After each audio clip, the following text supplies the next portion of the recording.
Hello everyone. Today we're going to be working on tying up some loose ends again. I've got this whole pile of parts. Whenever I order parts, I order a few more. That way I can spread out the shipping costs. Also, when I don't know what to do, I don't have any ideas for project. I'll go around and look at my spare parts and try and match them with an engine that needs work. So I'm putting all these aside for the time being. Even got some HO scale stuff, but this is what I'm going to be working on today. So I bought quite a few of these. Just this I have to take care of that today. That's been procrastinated on for long enough. I still got quite a few of these. Now when I bought them, I didn't have really a very solid plan for this, so that's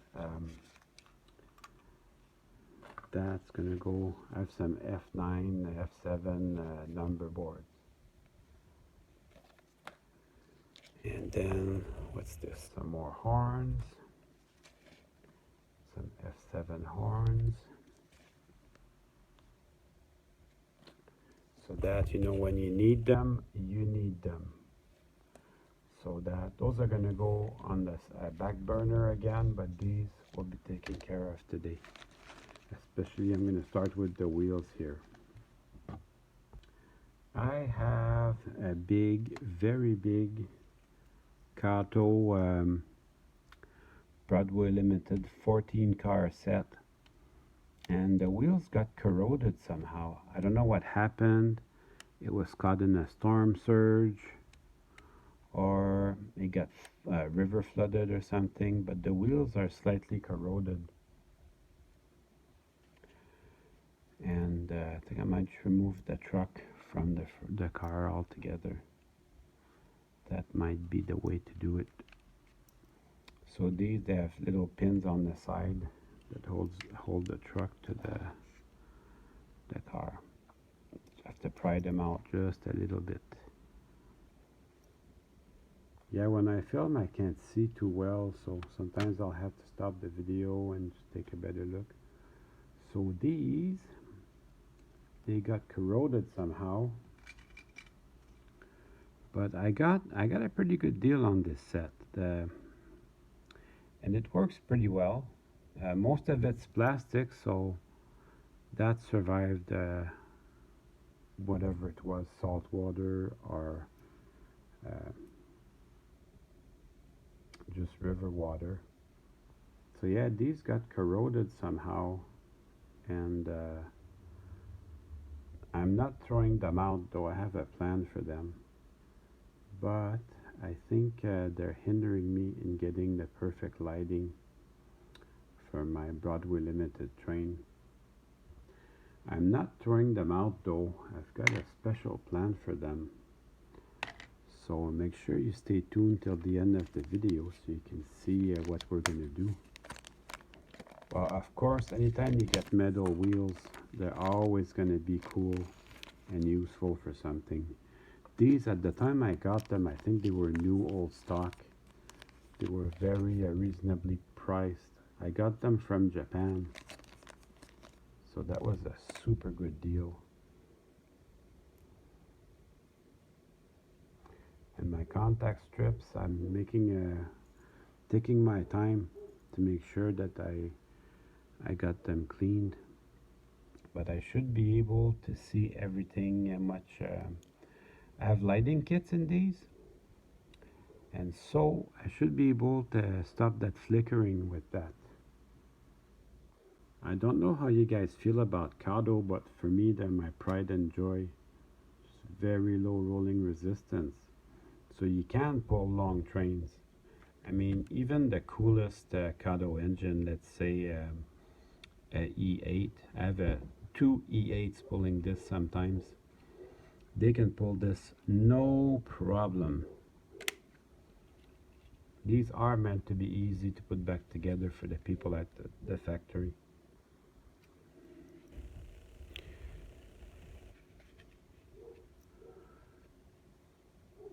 just take these off camera. They do look kind of corroded, and I have been using this train a little bit, so it did get dirty somehow. That's what they say, you know, one of the best ways to keep your track clean is to run trains. Well, they do accumulate a little bit of grime as they go, so you have to clean that every once in a while. So like I said before, I am keeping these for another project. So as I put them back together, I make sure that everything's clean.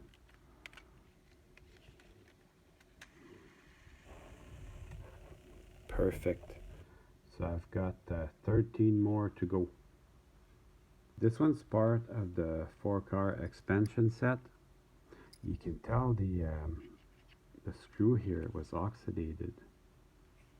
No, it's not bad, but you can still tell something happened to the set. At any rate, I'm really happy to own this. This type of coupling is a lot easier to take apart. I can do that on camera. Yeah, these all have lighting kits. That was quite a chore to put that in. Now, I use this on the DCC sometimes. And all that happens is it's very, very bright, but I have not burned anything out yet. I don't know how much I can run this with the full power of the DCC. I'm really curious about that. They sure look nice with those brand new wheels. I was talking to a customer at work this week, and I was saying how easy it is today with your phones to impulse buy. Back in the day, you wanted to get something, you had to get in your car, you know, go to the store and find what you need, and then you had all that time to think about it, whether you really needed it or not. Nowadays, with your phone, you just whip out your phone and go click, click. At work, they got a Lincoln Mark 8 for sale, and it's got the airbag suspension, and it's right down to the ground. And it's amazing how easily it was. I got on YouTube, I found a guy that fixed the same car, watched a couple of videos on how they did it. It took me after that a whole 5 minutes to find parts. I'm sure the person that sold the car with the broken suspension, they went to their local garage and asked them to fix it. The guy probably told them it cost a fortune to fix it. Whereas if you get it, you know, from I found a nice set from on eBay. Oh, I just did this car. So yeah, no wonder it was so easy to get everything off. Okay. Anyways, I found a nice repair set on eBay. It took a whole 5 minutes. So that is the benefit of all this internet. And I get the next car. But just this morning, I ordered a few more extra parts that I didn't need. So I ordered a whole bunch more of these metal wheels. I like the metal wheels because it goes clickety clack over the rails, and that I find very relaxing. On the subject of relaxing, those ASMR videos are sure doing well. That was a good idea.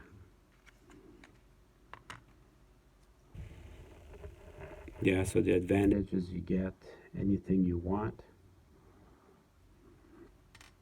And the disadvantage is you spend too much all the time.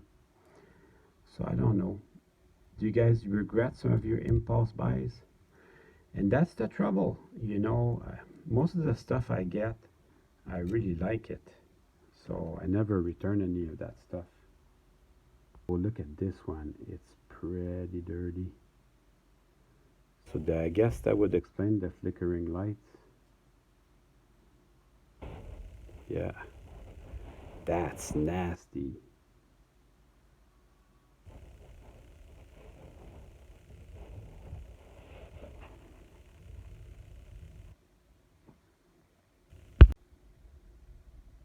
So these are packs of 8, so you can make 2 cars with 1 pack. Yeah, on the subject of impulse buying, I went to the refurbished page again on Broadwood Limited Imports, and they have some nice stuff. So if you want to stick to your budget, do not go in there. Rolls great. I'll grab the next one. They have SD40 in CP rail colors. I would love to own that. And they got a Y6B at a substantial discount. I would get it, except that, I would prefer to save up a little bit. And that would be a goal, maybe as a Christmas present from me to me, rather than getting everything right away. If you get everything right away, you, it won't be possible to become. It's impossible that you don't get jaded. If you get everything right away all the time, you get jaded and you don't appreciate the stuff you have. That is very important, in life to appreciate what you have. And if I save up a little bit before getting the Y6B, I know for a fact I'm going to appreciate it more. So that's, the new generation. They're going to have a hard time appreciating those types of life lessons. They get all the pleasures really, really easily. A lot of the young men, they don't have to work too hard to get to the pleasure. They'll just play video games and smoke weed all day. Weed is legal now in Canada, so everything is easily attainable. Unfortunately, they don't get to work hard for what they have. So anyway, that's my take on that. I'd prefer to wait a little bit, save up, and get the Y6B. If there aren't any available, I can wait even longer. Who knows? They might even get a better version of Paragon. You can infer that they might come up with Paragon 5 someday. Also, I have a nice dealer next door who is ESU dealer. I talked to him a little bit over the phone, and he does a lot more HO scale locomotives. I asked him about an N scale decoder. He didn't seem to be too sure, but he assured me that anything from ESU, he can get it, and he's got the log programmer, so he can program my engine files. Changing every wheel on a big long train like that is a little bit tedious and repetitive, but because I want this to look and feel great, I'm gonna do it. So I'll be doing a couple more cars off camera. I like to put on music while I work, so I'll put on some good old-fashioned classic rock, and I'll continue off camera. Oddly enough, I had just the exact number I needed. Would just stay in place. Geez, nothing is straight in my house. Everything's off the level. Anyways, trying them on the bench is one thing. Let's go try them out on the track. That is a lot of wheels. Still flickers a little bit, but not as bad as before. Gee, that T1 is loud.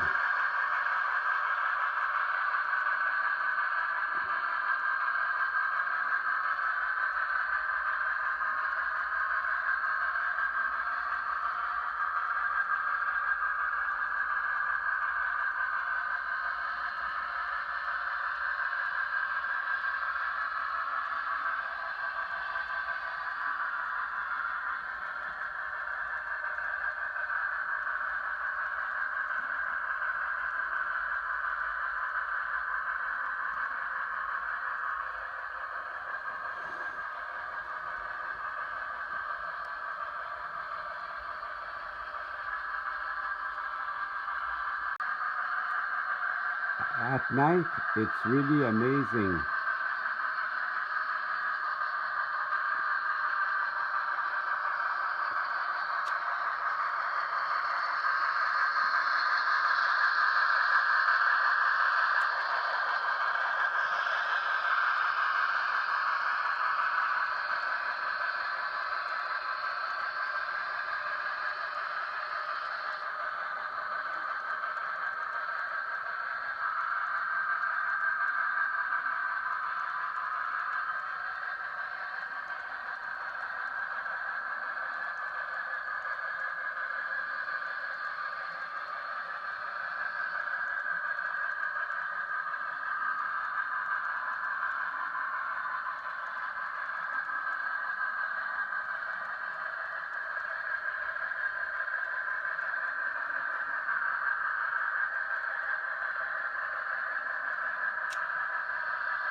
Now, what am I going to do with all these extra wheels? Don't worry, I have a plan. Actually, I bought this the other day. I just washed it, there's a bit of water on it. But I just can't let it go. I just don't like the way this was painted. So we're going to work on this car. I especially don't like the way the wheels got painted. The side frames, I'm not gonna get upset. I'll just repaint them for a color that I like. But I can't stand these wheels, so they're gonna get changed. First, I'm gonna see what I can do about this brown here. I've got some dollar store paints. I'm gonna see what I can do about mixing them to see if I'm gonna be able to get something close to the L&N blue. By the way, hi Dave Strains. This paint changes colors as it dries. So wait till it dries. It's going to need a little bit more gray. I mixed about half and half. I'm going to mix another quarter into it. We'll see how it turns out. I think that's pretty close, so I'm going to start doing the touch-ups. While I had the blue out, I decided to paint the roof walk for this guy. And I noticed the floor had been glued on crooked. Now it's Bachmann that glues on their boxcar floors. So it can be unglued. You have to be patient and go very slowly. I know it can be done because I just did it just now. So I'm not gluing it back, but I put it back on straight. That's going to be a pretty good little freight car when I'm done with it.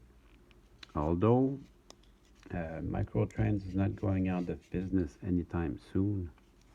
Yeah, so I painted the roof walk and I painted the wheel. Looks a little bit better than the black. And then I'll probably put on Microtrains since my hopper there has Microtrains already, so they can go together. I'm gonna switch out. I'm gonna switch out the trucks in a little bit here. Just put that to the side for the time being. And this one I didn't paint all the way to the end because I'm going to be adding a load to it. So I just took a little piece of cardboard and I'll just glue it in there like that with some school glue. The beige carpenter's glue is actually too strong for what I need. This the white school glue, if you ever decide to take your load off, you can. Although I'm using the dollar store acrylic paint, which is very water soluble, so I might tear out the paint with my load. I don't intend to take it out, so I'm going to work on this off camera a little bit. Then I'll just bring in some gravel to complete the load.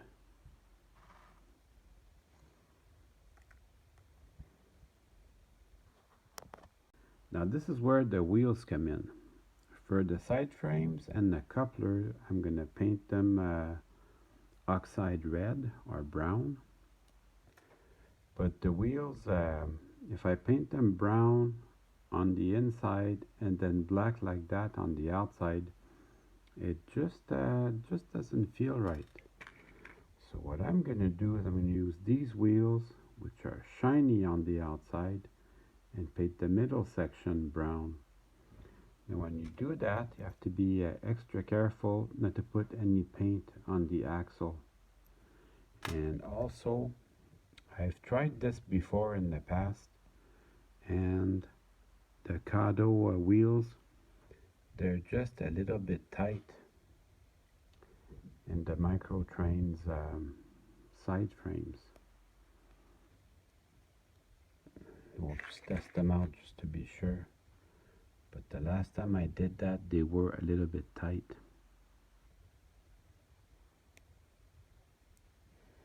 You got to make sure that there are in these journal boxes. But as you can see, the trucks don't roll. So what I ended up doing is I took advantage of the Kado design. And what I did, I would take one of the wheels out. This is a very good design. I like it. Obviously, I buy a lot of Kado stuff because I like their ideas. And then I shorten this end a little bit with the Dremel. They just need to touch for a second. You don't need this, just an adjustment.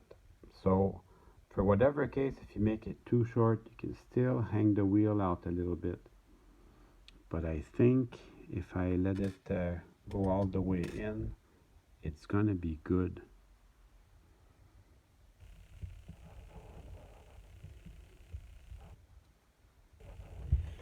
Yeah, sure does feel good. So just a little adjustment. That makes all the difference. Well, there it needs maybe a little bit more adjustment. Once you got it dialed in properly, it makes a dramatic difference. Now that I'm happy with that, I'm going to do the painting. Now, while my paint is drying, I'm going to do a little work on this boxcar. Now, on this boxcar, I want everything to be black. And to be honest, painting all the side of the wheels one at a time is a lot of work. So two of my neurons talk to each other, and what you can do to speed things up is use a Sharpie, and that should save a lot of time.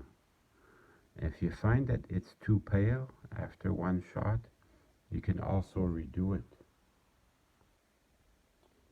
Here's a close-up with the car put back together. Looks really good. I'm also going to use this mostly to repair this engine. It's a 262 Prairie type, but it's a Japanese version, and it's a really good puller, but it's missing the rear truck, so I'm gonna put that on that, and it doesn't, these don't have any couplers, so I'm just gonna crazy glue a coupler to the frame of the tender, and that will be that. Oh, and I also bought a second one, and the second one could be used for, maybe you have a tender that does not have any pickups on it, could be used for that. Or I made an end of train device, and also with using stuff like that. And also you can make a lidded caboose with that. That could be a good future project. Now I've got it all reassembled and painted. It looks very realistic. Really happy with the outcome. And now it's time to run some trains. Well, I hope you enjoyed the video. I certainly had fun making it for you.